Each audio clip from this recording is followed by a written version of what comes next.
Well, hey there, Skips and Skipperettes from all across the internet adventure lands. Welcome back to Tales from the Jungle Cruise. Tonight's episode is with Skipper Timothy Bernardi, who joins us all the way over from Orlando at Walt Disney World. He chats a little bit about his time over there on the other coast.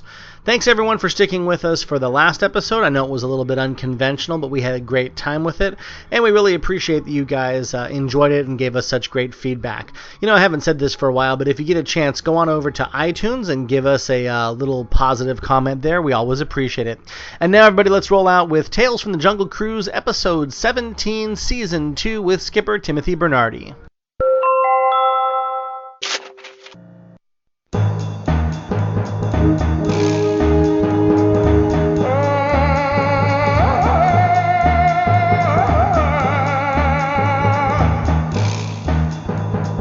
Welcome to the jungle.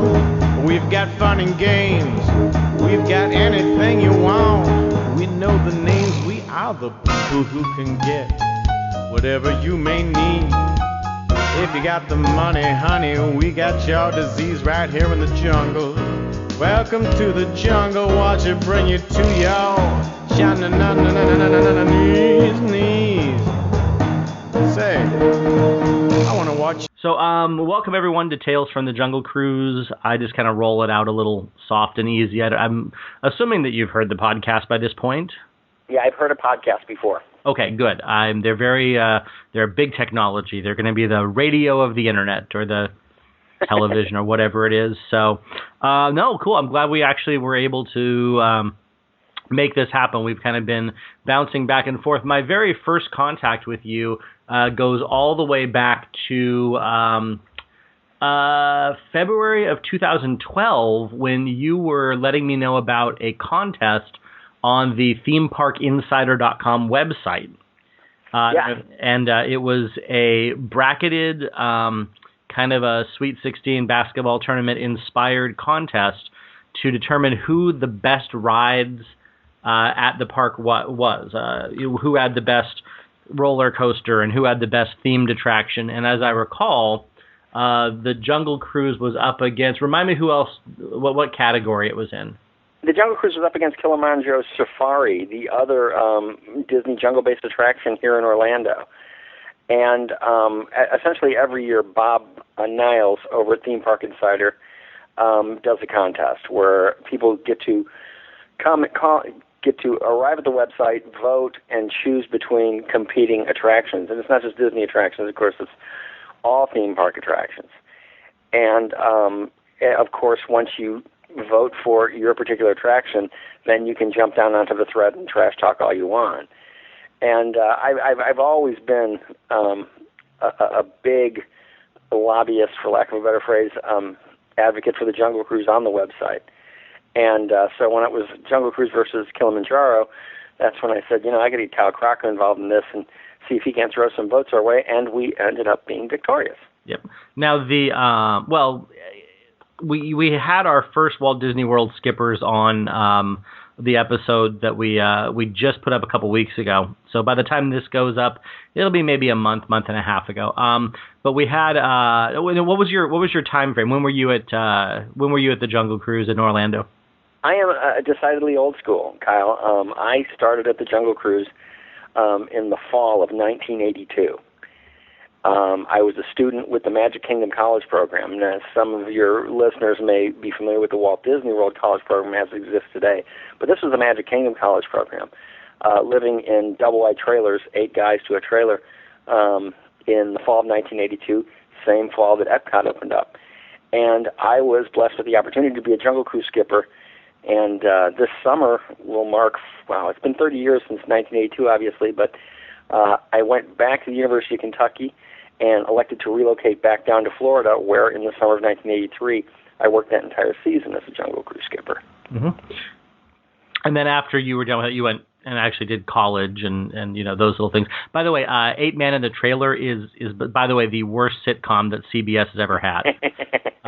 Yeah, and especially when you consider that you're talking about 4 guys, college guys, sharing one bathroom, and then 8 guys sharing one kitchen. They were less trailers and more Petri dishes. And so. Mm-hmm. Yeah, there's a good combination of call sick and call hungover for the scheduling programs at those times. So yeah, now like I said, you're actually only our third Orlando skipper on the podcast, which is funny because we've been running. But I think you may be tied for the earliest hire date. I've got one other skipper from '82, so 82 or 83. So we're going to get some old school knowledge from you on this. Now, just to give a quick rundown, after that, you continued with a little bit of working with the company after that as well. Yes, in 1986, actually, there was a couple of different times when you live in Orlando and you're working in the service industry. Chances are you're going to end up showing up at Disney Human Resources or casting. In 1986, I worked as a guest relations host, and then left them in 1987, just worked there for a year. But since that time, I've moved into commercial construction in project management, and I've participated in construction on projects out at Walt Disney World. Mm-hmm. In 2001, under a contract, I also had the opportunity to work at Walt Disney Imagineering for a short period of time. Well, that's almost, we have a little bit in common. I actually got my start with the company as a vendor to Imagineering back in '99, and ended up helping them with a project with when they were redoing Autopia. Sure.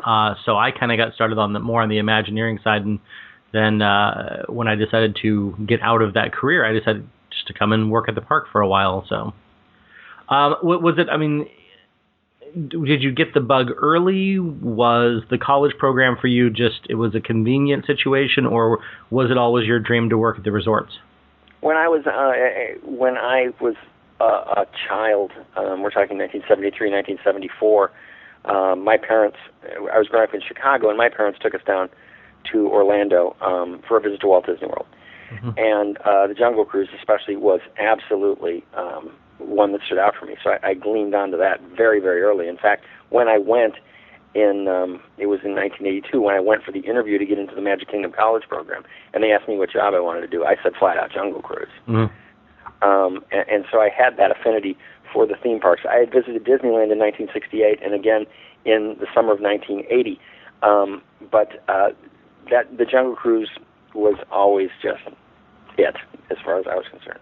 Yeah, well, and that's, we always have discussions about how in Anaheim the Jungle Cruise is kind of the linchpin of the parks, where it was one of the biggest scale attractions at a time when the category of thrill ride didn't really exist. Up to the point where you had the insertion of the Matterhorn, Pirates of the Caribbean, the Haunted Mansion. But, the Jungle Cruise for, 50 plus years now has kind of anchored the park. I mean, there really isn't another attraction within the Disney sphere of things in Anaheim that's held quite that position. Do you feel it's the same way in Orlando? Do you feel that the Jungle Cruise has a special place there, or was it just another attraction when they opened up? No, I think the Jungle Cruise, the fact that the Jungle Cruise was adding it to the Magic Kingdom was a foregone conclusion. They always knew that there was going to be a Florida edition of the Jungle Cruise. What was it, 15, 16 years between the opening of the original Jungle Cruise to Florida. And yet, like I said, when they decided they were going to build the Florida property, they knew they were going to put a Jungle Cruise in there. And certainly, the attraction itself was iconic enough by that point that that there was no doubt that it was going to become a part of the Magic Kingdom. And I also simultaneously believe that it continues to grow into that, and that the Jungle Cruise is, what's really interesting, Kyle, is when they closed Mr. Toad's Wild Ride in Fantasyland here in Magic Kingdom, mm-hmm. There was all kinds of consternation on the web, as there is for whatever that's worth, okay? But you don't necessarily hear that about the Jungle Cruise, but it's obviously there. Yeah. It's obviously there that this is a trademark signature attraction in that way. Well, I think that, it happened here when they, it was more pre-internet. We didn't have the big buzz. But when Country Bears closed in Anaheim and they replaced it with the Adventures of Winnie the Pooh ride, I think we had a definite amount of blowback. But there's a point where you go, if that fan base was there early enough to keep the ride attendance up, they wouldn't be looking at pulling those things out and replacing them.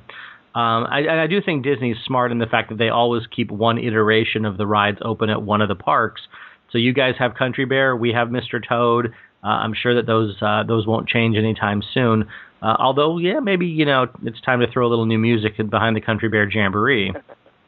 I mean, with country western, having the popularity it kind of has resurged with, it'd be interesting if they played with some more modern performers in that. Although can't fault, John Denver and Dolly Parton. Did you see the April Fool's prank for the Jungle Cruise in Orlando? The report that came out that they were going to switch it to an Avatar-based water ride. No, I didn't hear that one out. I didn't hear that one. It was a fantastically done April Fool's prank.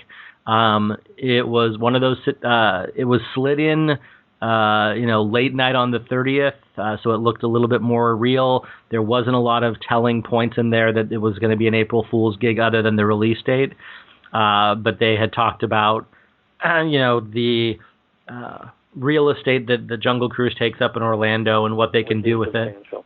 So yeah, it was actually a very well done April Fool's kind of a gig. Well, there's a lot of rumors that are floating around about new properties between the Star Wars properties and the Marvel properties, and now with Oz taking off to the level it has. We've heard some bouncing around that there may be some Oz themed refurbs and refits in Disneyland. We've heard that there may be some Star Wars redos over in Tomorrowland. It's really interesting with the amount of intellectual property that they have to play with. Certainly, it is. It is. I think that there are obviously opportunities there. Star Wars with a presence at Disney Hollywood Studios, which has been such an enormous success, and we'll be out at the Star Wars weekends this summer because obviously there are a lot of interesting things that they can do with that. And those franchises that exist out there are substantial, whether or not they all translate into theme park attractions, and whether or not they all translate to the point where you can make that kind of investment, $50-80 million, to build something, and then calculate your return coming back. I don't know. I mean, I think every action movie, to one degree or another, could probably be translated into a theme park attraction, but whether or not you pull the trigger on it, right? Who knows? Well, I think that all those things have a nice longevity to them already. All the properties that they're looking at are things that already have some legs to it, which kind of goes into the side of it where it's, if you have a movie, you make a theme park attraction, and if you have a theme park attraction, you eventually end up making a movie out of it. Obviously they tapped heavily from Walt Disney World for the Haunted Mansion movie, and there's been renewed commentary over the last 6 months or so about the Jungle Cruise movie with the Tom Hanks and Tim Allen one, supposedly actually having a script now. Plus they've got the Big Thunder television show coming up. What's your thought about? Do you think Jungle Cruise translates well for motion picture? I certainly hope that, and I'm going to butcher his name, Guillermo del Toro, the guy who's doing Haunted. I certainly hope that the Jungle Cruise has more of his take on it than the Eddie Murphy take on it. Although Tim Allen's Santa Claus, it may be just kind of a madcap family comedy. But it's interesting that you brought up the fact that you've heard that they've gotten a script now, as the Jungle Cruise movie was announced and then very quickly disappeared, it seemed like. Mm-hmm. And what's interesting for me also about that is, and again, I may not be as up in this as you are, Kyle, but there's the Jon Favreau Magic Kingdom film. Yeah. That was announced, and then apparently it became involved with Pixar. This is just from the top of my head. And now where is it? We have the movie coming out with Tom Hanks with regards to Mr. Disney, Saving Mr. Banks, which comes out in December, mm-hmm. which is an interesting thing because it's a Disney film that's about Mr. Disney, and that's coming out. But you hear Jungle Cruise, you hear Haunted Mansion, you hear Magic Kingdom as these films coming out, and then they seem to kind of dissipate or disappear. Yeah. Well, and I think part of it is, and part of the new marketing of movies anymore is that you toss out these business deals, you toss out these scripts, you take them to Comic-Con, you take them to D23, whatever it is, and you see what the public traction is. and where it doesn't have any, they abandon it. They walk away from it, or they lose it in development hell, because there's no way that without public support, with a property as big as a Disney property, that unless you've got enough of a buzz going around about it, you're not going to have another Pirates of the Caribbean. You're not going to have, you're going to have another Eddie Murphy Haunted Mansion is what you're going to have. Well, and I can see that being that, but if that's the way that they're making the decisions, it seems terribly clumsy. Well, it is, but I don't know that it's necessarily decisions. I think they make the decision, then they go and they take it out and promote it, and then there's no interest. And the people behind it who are financing it look at it and go, well, we can't get anyone to talk about this other than negatively. Maybe it's time to shelve it until we have a better take on it. I think that's a possibility. I do think that, well, there's a couple things. First of all, if you're going to go ahead and throw out a trial balloon, that's fine. But if you're attaching Tom Hanks' name to it, Oscar winner Tom Hanks to it, I would assume that you have something a little bit more solid, like, for example, a script, or some semblance of one. Jon Favreau, obviously, with his success with the Iron Man films, you'd assume that Magic Kingdom would have moved further along in development. I'm surprised. Well, and it's based off a best-selling book as well. Which is you're talking about the Kingdom Keepers. Yeah, the Kingdom Keepers on the young adult side is a hugely popular series. And if that's the case, that's the case. But I will tell you this, Kyle, that I have friends who are huge Kingdom Keepers fans. They've read the books backwards and forward. I haven't done that yet. But when I heard the Favreau announcement, I immediately said, this just sounds like Kingdom Keepers. Mm-hmm. And if it is Kingdom Keepers, how about we just call it Kingdom Keepers? Yeah.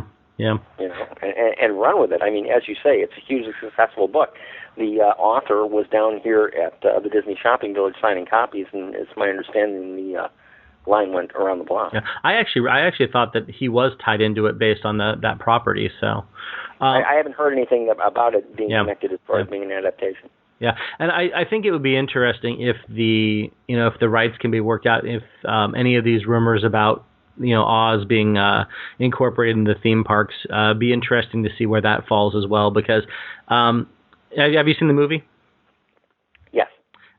My take on it was gorgeous. Sam Raimi did an amazing job. It had a passable script, and it had a really awkward cast. I think so too. I thought Franco was terrible. I did too. I mean, God bless the guy. You're out there working. But at the same time, I felt I have a similar opinion in that regard. Yeah. And Zach Braff, I don't know that he was a good fit, but like you said, it was a gorgeous film. Yeah. I think it created environments, and certainly in theme parks, that's what you're trying to do. I think it actually felt like a Johnny Depp movie without Johnny Depp, and a Tim Burton movie without Tim Burton, and I think it out Alice in Wonderland and made a better film visually than they were playing with there. So I would be more inclined to say it was a Tim Burton film without Helena Bonham Carter, but well. Okay. Wait, she wasn't in that? I thought she's in every movie she's required. It had Danny Elfman music, so that at least makes it kind of a Tim Burton-ish feel to it. Fair enough. So now, when you went in through the college program, let's get back to the relative subjects that we talk about on the podcast. When you went through the college program, was it your only choice? Was it your main thing you wanted to do was Jungle? How did you... at the time, was it a little bit more open as far as where you could work? I wanted to work at the Jungle Crews, Kyle. There was no question about it. I wanted to. I mean, I'm a natural ham to a certain degree, and I certainly, when I was visiting there as a guest, I enjoyed the attraction, and I knew if I was going to be working in attractions, that's the only attraction I wanted to work in, was to be able to stand up and perform like that. Mm-hmm. Now, was it, when you went into the casting process, was it a fight? Was it difficult at all, or were they very open about where your enthusiasms lied? No, it wasn't difficult at all at the time. Disney was actually, you're realizing this interview took place in March, 6 months before Epcot Center opened. Mm-hmm. And as a result, Disney was in a hiring state where they were trying to fulfill all these positions at Epcot Center. And so the opportunities for jobs, that atmosphere created a great deal of flexibility. And I think also the fact that college program students, that the Jungle Cruise skipper position was a college program position allocated. The fact that I stated it upright in the interview that I wanted to be a Jungle Cruise skipper that put me right into place. I don't think that there was any problem. I'm sure the lady made the decision before I left the room. Sure. So now you were probably 18 or 19 at that point? 19. 19 going into it. What was, because I think obviously 30 years ago it's a much different state for the feel and the atmosphere. What was the kind of memories that you have about those first days, iconically, of coming into the hiring process and training? What stands out for you as things that were memorable from that time? Well, it's the guys. It's always going to be the guys. We at the time, the Jungle Crews skipper position was exclusively a male position for cast members. There were no female cast members down there, and I tell you right now that having I visit the parks at least a dozen and a half times a year, and having been on boats with female skippers, I can tell you right now, female skippers just knock it out of the park. I really think it was a great addition. But at the time, when you were down there and you were 19 years old, it was like essentially being in a fraternity. It was all guys, and we all traded off each other in terms of ad-libs.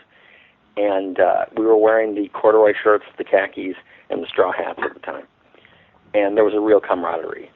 When I came, I worked the fall of 1982, went back to the University of Kentucky for a spring semester in 1983, and said, enough, I'm moving to Orlando, working the summer season of 1983 with the same group of guys for 3 months. It was fantastic. It was a fantastic experience. Yeah, and are you still in touch with some of those guys? Oh, sure, a couple of them. We're talking 30 years ago now, but at the same time, with social media making everybody as accessible as they have, I've definitely got some friends.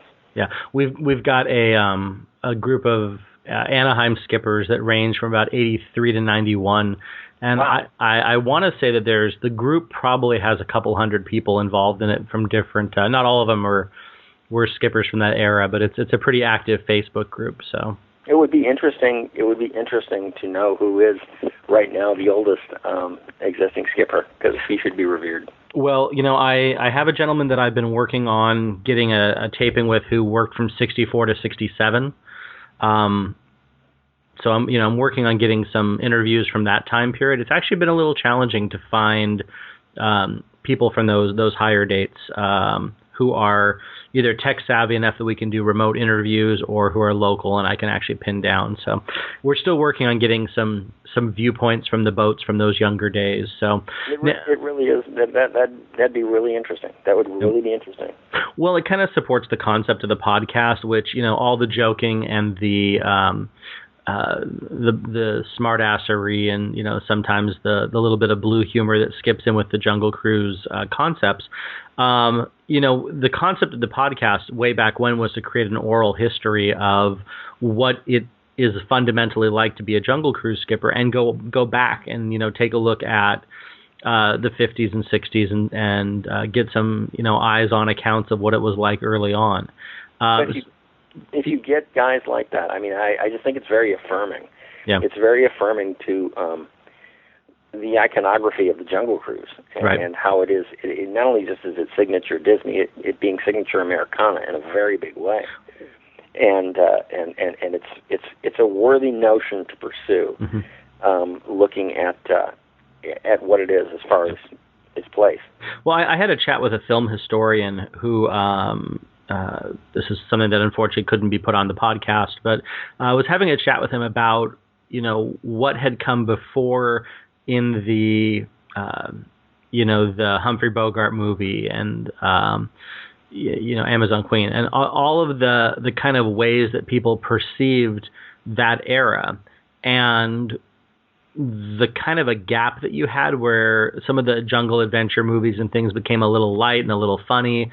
And then the Indiana Jones movie hit, and the whole thing changed again. It all, because that really was the revitalization. But this guy's theory was that the modern look at that has a lot of things rooted in the way that the Jungle Cruise has impacted so many people. That it sure did. It sure did. I was fortunate enough that I had, when I was working at the Jungle Cruise, the first Indiana Jones had already dropped, and 1984 Temple of Doom was coming, and Indiana Jones was definitely what we all stylized ourselves off of. Yeah.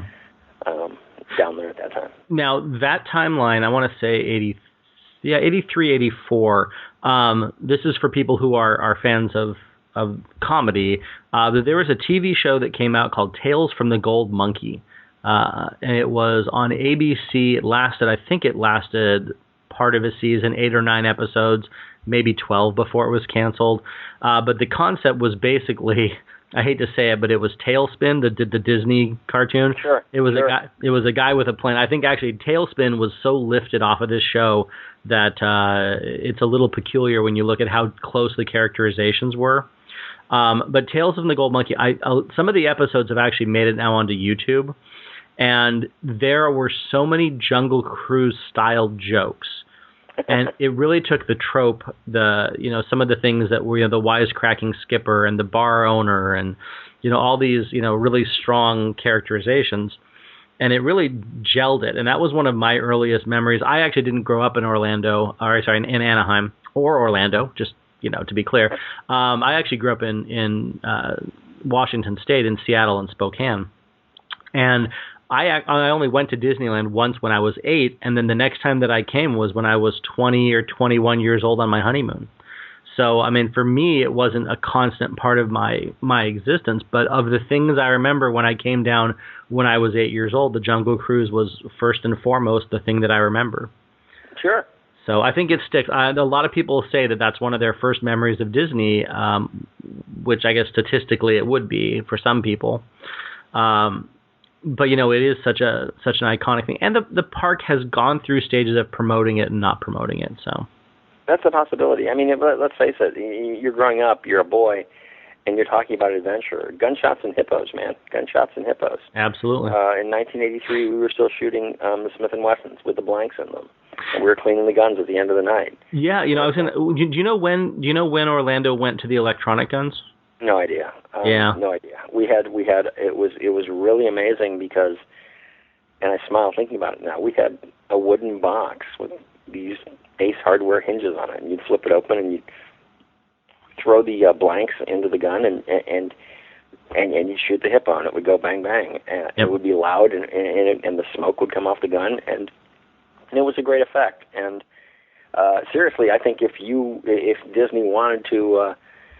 I've heard talk about revamping the Jungle Cruise a little bit, but if Disney wanted to do it, I would put the guns back on the boat without hesitation. Yeah. Without hesitation. I think that it's a neat effect. Yeah. And the other point from it is if you're going to use the electric guns, don't use the electric guns, because either it's real or it's cheesy, and cheesy's no good. Yeah. I was at the Jungle Cruise during the period in Anaheim when the guns were no longer there, during that time period between when they just mysteriously disappeared to when they literally showed up with no fanfare again, and we started retraining on them. Lately, I mean, things have definitely changed. I think because of the shock of how loud those blanks were, especially, the blanks, they had the two different ammunition types. One was for the signals, for signifying if your boat was down or things of that nature. We actually had two different shells, and one was specifically meant to be louder for those situations. But from what I understand, lately they're using a new type of ammunition that just has a much smaller charge in it, that doesn't have quite as big of a kick, so it's not as big of an issue with the guests on the boat and the explosion of it and the audio issues. I'm not certain. If my attitude, Kyle, is that bring the gun back, or if you're not going to bring the gun back, do something to eliminate it altogether. And that's my way of thinking towards it. The guns were essentially like fireworks, and they were something that people remember, and they were certainly something that was promoted on the original edition of the Jungle Cruise at Disneyland. So. Yep. But that's my opinion on that. Yeah, and I'm thrilled that they're back. I actually think that they're a great point in that ride. And when I'm at Anaheim and I'm walking outside the park and I hear the two shots in the hippo pool, it definitely brings it all back to me. I mean, it's one of those visual things that whenever I hear that, and it's going to be interesting. I don't want to get into the political side of it, but just as a throwaway comment, I think it's going to be interesting where if things are going to become politically correct to a level because of the gun tragedies that we've had in the U.S., whether or not at some point down the road, they just feel like that's a direction that Disney can't do, kind of like airbrushing out the cigarettes from Walt's hands, in all the promotional pictures. Or I think Disney is a company that, because of its unique standing in the world, has to bend to those politically correct issues a lot faster than the rest of the culture. I think to a certain degree they do, and I certainly do, because the context of the attraction is that it's a family attraction, and I get that, okay? But again, like I said, either do away with them completely or pony up, basically. Yeah, keep it going well in Orlando. So, so what was the what was the tone of that summer? Because like you were saying, that was right in the time where Epcot was opening. It sure was. When I went to, and I can't tell you how blessed I feel, when I arrived in Central Florida originally, it was September 1982, first week of September, and we came in, and as the college program, we were going to be the college program that opened Epcot. So I was at Epcot on opening day. I watched Card Walker give the speech. Mm-hmm. And what was even more exciting about that, Kyle, was cast member preview nights, wherein a group of us were given passes, and we got to go into the park at Epcot before it opened. Mm-hmm. I was working the Jungle Cruise the day of opening in the evening, and it was dead in the Magic Kingdom. It was dead. We had gone over to see the opening with the grand opening with Card Walker, and then after that I had to hightail it back to get to work, at that time working for Maid Street Adventureland Operations. And the park was empty. I mean, the only thing on Main Street was Rod Serling and tumbleweeds. So. Yeah, and that's at the time there wasn't that mechanism of the giant tourist machine that the Orlando Resort has become. So when you're looking at just opening up the second property, it's some of the hotel properties were there, but it was by no means the scale that it is today. No. So When I had worked it, and I worked that fall, went back to Kentucky, then came back down for the summer. By that summer, the park was crazy. By 10 o'clock in the morning, we were full queue, and you'd be running people through.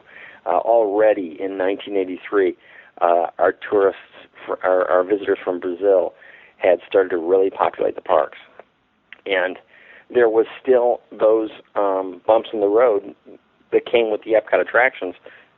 So people were bouncing back and forth between the Epcot Park and the Magic Kingdom. Yeah, well, and it's it's like anything where you have the growth. I was at California Adventure during the openings, and I think that there was a definite ramping up. It took a while for people to plan their holidays and to plan the vacations and get out there for it, because at the time it wasn't this mega resort like you had in Orlando. Disneyland was a little smaller of a feel to it, and it wasn't where you went for multi-day holidays. You came here and then you went and did Universal for one day and Knott's for one day, and you went and you did a Hollywood tour, but you didn't come and spend 3 or 4 or 5 days at Disneyland. Now with California Adventure, that's a much more realistic possibility. So you've got these park days where you've got 75,000 people at Disneyland and 40 or 50 at California Adventure. And in the past we had attendance days where maybe we had 20,000 people at Disneyland. Where you'd have the off season where the park would be open from 10 to 6, and you'd have a single 8-hour staffing crew in that middle range. And then now, it's almost impossible to find a day when you're not open past, 8 o'clock and opening at 9 or 10. But even on those days, they want to have the park open 8 to midnight as often as possible because it maximizes their revenues. Sure. So what in that first summer for you, what are some of the special memories? What are some of the things that you got to do, or some adventures you had with the other skips? I'm assuming the training process was 3 or 4 days learning the script, learning the basics of being there on the college program.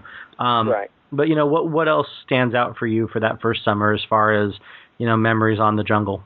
Well, when I first got hired there, Traditions was still a 2-day process of orientation, and then that was followed by 3 days of training on the Jungle Cruise. What I really enjoy about it was the guys who I worked with and the guys who I trained with, and I remember them all by name. The 3-day training period was fantastic. I was working with Bob Ferrier, Starman Marvin, and myself, and we're all being trained on the Jungle Cruise. What I remember most about it is drawing the ad-libs from the other guys and figuring out when it is you could push the envelope. Bob Ferrier, Dr. Bob is how he went as far as his handle, and this is in 1983, would float away from the boat and say, all right, folks, we're going to have a great time together. Anybody bring a Frisbee? And, just that little offhanded reference just caused me to chuckle. And then riding with some of the veteran guys is where I learned to figure out my rhythms and figure out exactly how I was going to do my performance. And then at that same time becoming appreciative of the history of the attraction and realizing that you didn't have to tell rapid-fire joke after joke after joke, and that if you managed to go through the Jungle Cruise and get 8 solid laughs, that people were going to get off the boat and be very happy. So I remember getting those instincts very early on. Now, the ride now, as it sits in Orlando, is about a 10 to 12-minute run. 10 minutes. Yeah. And was the, I guess I don't know the Orlando history as much. The Temple was a newer addition, wasn't it? I don't think there's any new additions. I think that attraction exists as it was built on opening day. So the Temple, that the covered area that you go through, was there when you were. Absolutely. Okay. And did you find that it was a joke sucker, that it was almost impossible to really do anything effective in there? Because I've heard that from a lot of Orlando. The difficulty with the Temple is when you go through it is the acoustics. I mean, there is first of all, there's a soundtrack inside it. Secondly, water bounces sound, and so if you're going to try and tell jokes in the Temple, I don't think that's not something that I would do. That's not how I would approach it. I certainly also believe, to a lot of extent, that the attraction itself is the entertainment. And I think the Temple is the entertainment. What I used to do when I would approach the Temple is I would stop the boat right in front of the tunnel. And I would look at the crew, and I would say, folks, I'm not sure what's on this what's inside here. No, I said, well, what I would say? I would say, folks, I'm not sure what's on the other side of this, but there's one thing I do know, that inside this tunnel is filled with long, black, poisonous snakes. Thousands of long, black, poisonous snakes. Are you ready, ladies? And then I would say, no guts, no glory, we're going through. And I'd push I'd punch the throttle. You would play off of that fear. Yes, it's Disney. Yes, it's the Jungle Cruise. But you're going into a tunnel in a tropical environment, and someone's just told you there's snakes in there. I don't think you need to tell a joke once you're going through the tunnel. Mm-hmm. So I think where my brain is, the attraction. Have you ridden the Anaheim Jungle Cruise as well? Have you been out to Disneyland? Yes, I have. One of the comments that I constantly hear about the Orlando attraction is that it's a little more cartoony. That the way the faces are sculpted on the characters, the way that the biggest one is the native uprising with the rhino and the guys climbing the pole. You definitely get that commentary that it's a more sketched out cartoon look at the concept. Do you feel that that's a fair assessment? I do think so, to a certain degree. If you think about it, there are comedic aspects to the different animations. There's the gorillas who have taken over the camp. There is the guys going up the pole. There is the elephant underneath the waterfall. There's certainly whimsical aspects of the animation.